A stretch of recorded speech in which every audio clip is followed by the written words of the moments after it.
নমস্কাৰ মৰমৰ ছাত্ৰ ছাত্ৰীসকল, আশা কৰোঁ সকলোৱে ভালে আছে। আজি আমি আহিছোঁ তোমালোকৰ ওচৰত এটা নতুন ভিডিঅ' লৈ। আজি আমি এই ভিডিঅ'টোত আলোচনা কৰিম ক্লাছ 9ৰ অনুশীলনী 1.32। তো 1.32 আলোচনা কৰিব লাগিলে আমি জানিব লাগিব দশমিক বিস্তৃতিৰ বিষয়ে। এতিয়া দশমিক বিস্তৃতিনো কি? এতিয়া দশমিক বিস্তৃতি চাবলৈ গ'লে দুটা আছে, এটা আছে পৰিসমাপ্ত আৰু এটা আছে অপৰিসমাপ্ত। এতিয়া পৰিসমাপ্ত কি আৰু অপৰিসমাপ্ত মানে এনেকুৱা, আমি উদাহৰণৰ সহায়ত যদি আমি বুজিবলৈ চেষ্টা কৰোঁ। চাপ'জ এটা উদাহৰণ দিওঁ, আমি যদি 5ক 2 দি হৰণ কৰোঁ, তেতিয়া আমি কেইবাৰ যাব? 2 বাৰ যাব, 4 হ'ল, 1 ৰ'ল। এতিয়া 2 দি 1ক নাযায়, কি কৰোঁ আমি? দশমিক এটা দিওঁ, দশমিক এটা দিয়াৰ কাৰণে কি আহিল? ইয়াতে 0 এটা আহিল। 2 দি 10ক কেইবাৰ যাব? 5 বাৰ যাব। 5 বাৰ গ'লে কি হ'ল? এইটো শেষ হৈ গ'ল। ভাগশেষটো আমি কি পাওঁ? এতিয়া যদিহে আমি ভাগশেষটো 0 পাওঁ, মানে শেষ হৈ গৈছে, তেতিয়া দশমিক বিস্তৃতিটো কি হ'ব? পৰিসমাপ্ত, মানে পৰিসমাপ্ত, ইয়াৰ মানে শেষ হৈ গৈছে আৰু নাই ইয়াতে পাব লগা। সেইকাৰণে আমি কি বুলি কওঁ? এইটো ইয়াৰ দশমিক বিস্তৃতি আমি পৰিসমাপ্ত বুলি কওঁ। যদিহে আমি আৰু এটা উদাহৰণ দি কিনে চাওঁ, যদি আমি এইবাৰ 1ক হৰণ কৰোঁ 3ৰে 1ক নাযায়, সেইকাৰণে আমি দশমিক এটা দিওঁ, কি আহিল? 0 এটা আহিল। 3 দি 10ক কেইবাৰ যাব? 3 বাৰ যাব। 3 বাৰ গ'লে কিমান হ'ব? 9 বাৰ হ'ব। 9 হ'ব। 1 ৰ'ল, আকৌ দশমিকৰ কাৰণে 0 এটা আহিল, আকৌ 3 বাৰ আহিব, আকৌ 9 হ'ব, আকৌ 1 আহিল, দশমিকৰ কাৰণে আকৌ 0 আহিল, 3। এনেকৈ মানে এইটোৰ শেষ নাই, এইটো যাই থাকিব, অসীমলৈ যাই থাকিব, অসীমলৈ যাই থাকিব, মানে সমাপ্ত নহয়, অপৰিসমাপ্ত।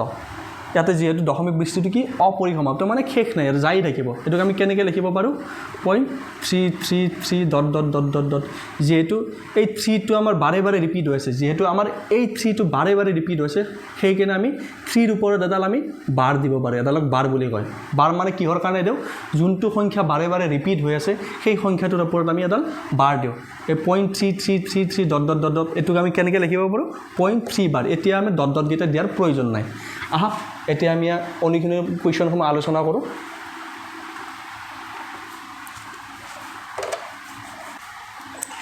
এতিয়া প্ৰথম কুৱেশ্যনটো আছে 36/100, মানে ইয়াৰ দশমিক বিস্তৃতিটো কি ওলাব দিছে, মানে পৰিসমাপ্ত হয় নে অপৰিসমাপ্ত হয় সেইটো ওলাব দিছে। আমি এইটো কৰি চাওঁ, হৰণ কৰি চাওঁ। এনচাৰ 36ক যদি আমি 100ৰে হৰণ কৰোঁ, কেইবাৰ যাব? নাযায়, এবাৰো নাযায়, সেইকাৰণে আমি দশমিক দিওঁ। দশমিক দিলে কি আহিল? ইয়াতে 0 এটা আহিল। এতিয়া 100ৰে 360 কেইবাৰ যাব? 3 বাৰ যাব। 3 বাৰ দিলে কিমান হ'ল? 300। এতিয়া বাকী কিমান হ'ল? 60। এতিয়া আকৌ 100ৰে 60ক যাব নেকি? নাযায়। তো তাৰ কাৰণে আমি কি? দশমিকৰ কাৰণে এটা 0 আহিল। এতিয়া 100ৰে 600ক কেইবাৰ যাব? 6 বাৰ যাব। মানে কি হ'ল? ভাগশেষটো আমি কি পালোঁ? 0 পালোঁ, মানে শেষ হৈ গ'ল। ইয়াতে আমাৰ অংকটো কি হ'ল? শেষ হ'ল। সেইকাৰণে আমাৰ ইয়াৰ দশমিক বিস্তৃতিটো কি হ'ব? পৰিসমাপ্ত, মানে শেষ হৈ গ'ল। যিহেতু ইয়াৰ আমাৰ দশমিক বিস্তৃতি হ'ব পৰিসমাপ্ত। এবাৰ আমি নেক্সট কুৱেশ্যনটো চাওঁ। 2 নম্বৰটো আমাৰ কি আছে? 1/11, মানে আমি 11ৰে যদি আমি 1ক হৰণ কৰি দিওঁ, আমি কি পাম? 11ৰে যদি আমি 1ক হৰণ, আমি কি পাম? 11ৰে 1ক আমি হৰণ নাযায়, তো আমি কি পাম? পইণ্ট এটা দিওঁ, পইণ্টটোৰ কাৰণে 0 আহিল। এতিয়াও আমি যাই আছে নেকি? 11ৰে 10ক হৰণ যাব নেকি? নাযায়। তাৰ কাৰণে কি কৰিম? আমি ইয়াতে আকৌ এটা 0 দিম। ইয়াতে এটা 0 দিয়াৰ লগে লগে ইয়াতে এটা 0 আহি গ'ল অট'মেটিক। তো 11ৰে 100 কেইবাৰ যাব? 9 বাৰ যাব। কিমান আহিল? 99। কিমান বাকী থাকিল? 1 বাকী থাকিল। আকৌ সেই 11ৰে 1ক নাযায়, পইণ্টৰ কাৰণে 0 আহিল। তথাপি 11ৰে 0ক নাযায়, আকৌ ইয়াতে আকৌ এটা 0 দিলোঁ, ইয়াতে আকৌ 0 আহিল। 11ৰে 100 কেইবাৰ যাব? 9 বাৰ যাব, মানে আকৌ 99। মানে এইটো এনেকৈ যাই থাকিব, এনেকৈ ডটত, মানে এইটো সমাপ্ত নহয়, অপৰিসমাপ্ত, শেষ নাই ইয়াৰে। তো সেইকাৰণে আমাৰ ইয়াৰ দশমিক বিস্তৃতি কি হ'ব? অপৰিসমাপ্ত।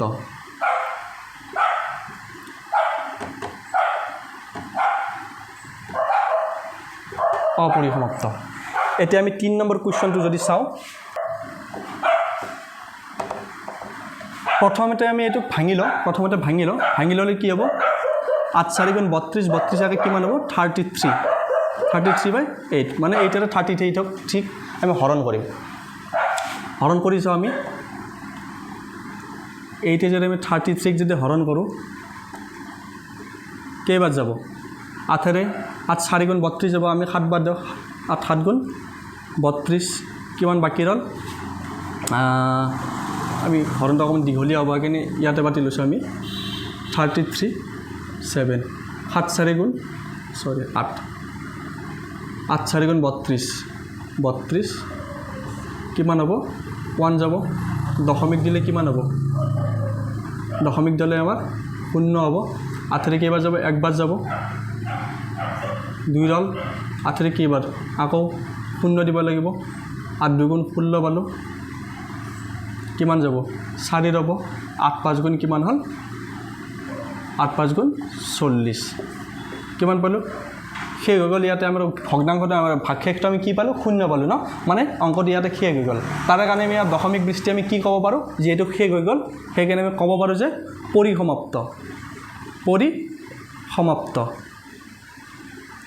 পৰিসমাপ্ত ইয়াৰে নেক্সট কুৱেশ্যনটো কি আছে এইবাৰ এতিয়া আমাৰ 4 নম্বৰ কুৱেশ্যনটো কি আছে 3/13 মানে 3ক আমি 13 হৰণ কৰিম এইটো হৰণটো অকণমান লম্বা হ'ব সেইকাৰণে ওপৰত পাতি লৈছোঁ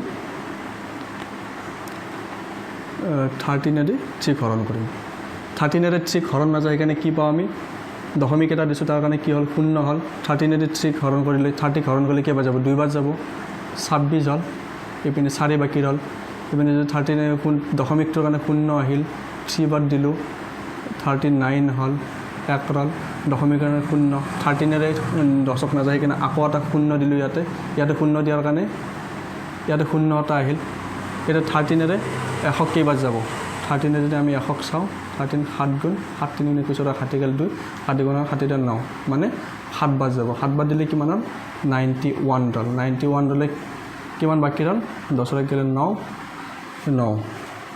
এতিয়া 13 দশমিকৰ পৰা শূন্যটো আহিল 13 90 কেইবাৰ যাব 13 90 6 বাৰ 6 3 18 8 7 গেল 1 6 গুণ 6 6 1 78 মানে 6 বাৰ যাব 78 10 8 গ'লে 2 বাকী ৰল পিনি 12 বাকী ৰল 12 এবাৰ 13 দশমিকৰ কাৰণে শূন্য এটা আহিল 13 কেইবাৰ যাব 9 বাৰ যাব 9 3 গুণ 21 1 7 গেল 2 9 3 গুণ 27 7 7 গেল 2 9 গুণ 9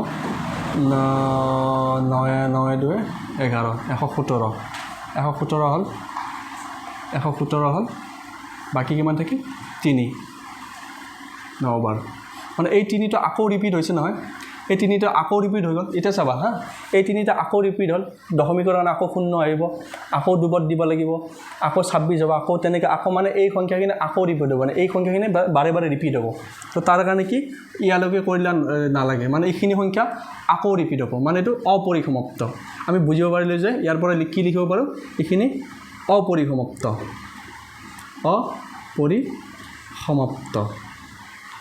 যিহেতু এই বস্তুটো বাৰে বাৰে ৰিপিট হৈ থাকিব সেইকাৰণে আমি লিখিব পাৰোঁ অপৰিসমাপ্ত ইয়াৰে নেক্সট কুৱেশ্যনটো কি আছে বাৰু চাওঁ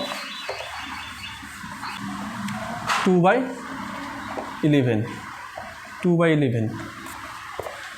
আমি কৰি চাওঁ আমি যদি 2ৰে সাপোজ 11ৰে আমি 2ক যদি হৰণ কৰোঁ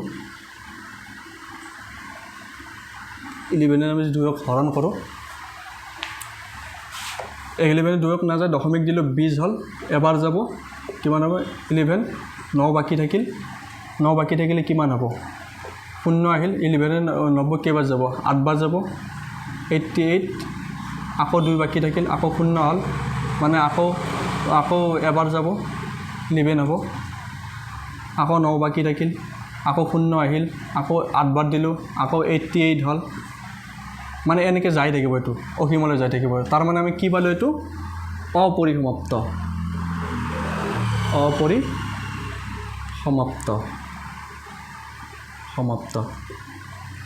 ইয়াৰ পিছত আমাৰ নেক্সট কুৱেশ্যনটো কৰোঁ আমাৰ নেক্সট কুৱেশ্যনটোত কি আছে নেক্সট কুৱেশ্যনটোত আছে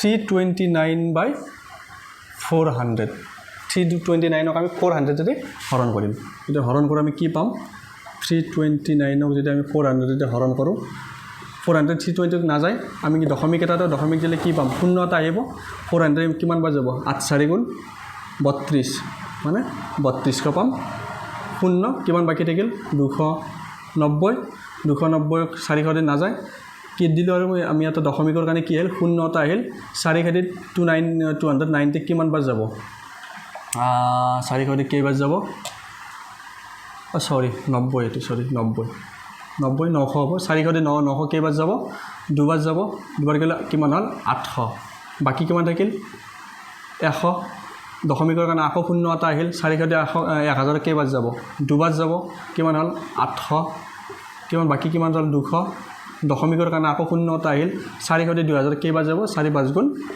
2000 মানে শেষ ভাগফলটো ইয়াতে আমি কি হৈ গ'ল শেষ হৈ গ'ল আমি কি লিখিব পাৰোঁ এইটো দশমিক বৃষ্টিত কি হ'ব পৰিসমাপ্ত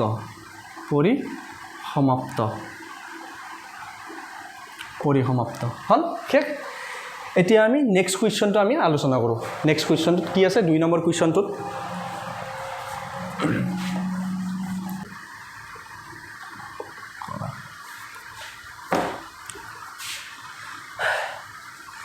এতিয়া আমাৰ 2 নম্বৰ কুৱেশ্যনটোত আছে 1/7 = 0.142857 বাৰ এই বাৰডাল থকা মানে কি বাৰডাল থকা মানে কি ইখিনি সংখ্যা বাৰে বাৰে ৰিপিট হৈ আছে যদি আমি বাৰডাল উঠাই দাও কি হ'ব 142857 142857 এনেকৈ বাৰে বাৰে ৰিপিট হৈ থাকিব যেহেতু এইখিনি সংখ্যা আমাৰ বাৰে বাৰে ৰিপিট হৈছে সেইকাৰণে আমি এইখিনি সংখ্যা বাৰে বাৰে লিখাৰ উপৰি আমি কি কৰিছোঁ ইয়াত একদম ধুনীয়াকৈ বাৰ বহাই দিছোঁ মানে এইখিনি সংখ্যা বাৰে বাৰে ৰিপিট হৈছে এটা কুৱেশ্যনটোত কৈছে কি দীঘলীয়া হৰণ নকৰাকৈ 2/7 3/7 4/7 5/7 আৰু 6/7 এইটো নিৰ্ণয় কৰিব দিছে হৰণ নকৰে দীঘলীয়াকৈ হৰণ নকৰাকৈ এইখিনি আমি নিৰ্ণয় কৰিব দিছে ইয়াৰ মানটো কিমান এইটো একদম সহজ আমি কৰি যাওঁ প্ৰথমতে আমি ইয়াৰ মানটো বহাই লওঁ 1/7 কিমান দিয়া আছে 0.142857 দিয়া আছে 57 বাৰ এটা আমাৰ কিমান মান ওলাব লাগে 2/7 ৰ মান ওলাব লাগে এটা চা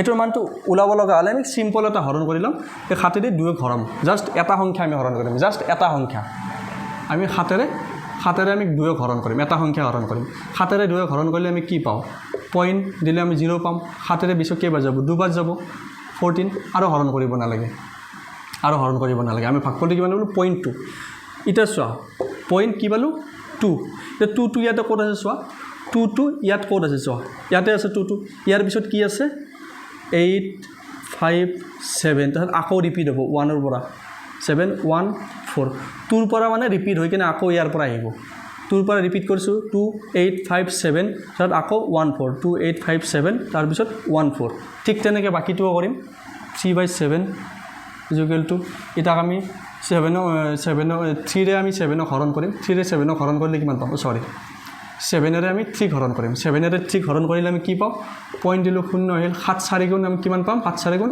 28 কিমান পালোঁ 0.4 পালোঁ ইয়াতে লিখিলোঁ ধুনীয়াকৈ 0.4 টো কি আছে ইয়াত আছে ইয়াৰ পৰা ৰিপিট হ'ব 4 ৰ পিছত কি আছে 2 তাৰপিছত 8 তাৰপিছত 5 তাৰপিছত 7 7 ৰ পিছত আকৌ কি আছে 1 পাই গ'লোঁ এবাৰ পাম আমি 4/7 4/7 আকৌ ঠিক তেনেকৈ আমি কৰিম 7 ৰে আমি 4 ক কৰিম দশমিক দিন 0 আহিল 7 5 গুণ কিমান 35 বাকি কিমান 5 কি পালোঁ 0.5 টো ইয়াত ক'ত আছে 5 তাৰপিছত কি আছে 7 তাত আকৌ কি আহিল 1 4 2 8 লৈকে 8 হ'ল তাৰপিছত কি হ'ল 5/7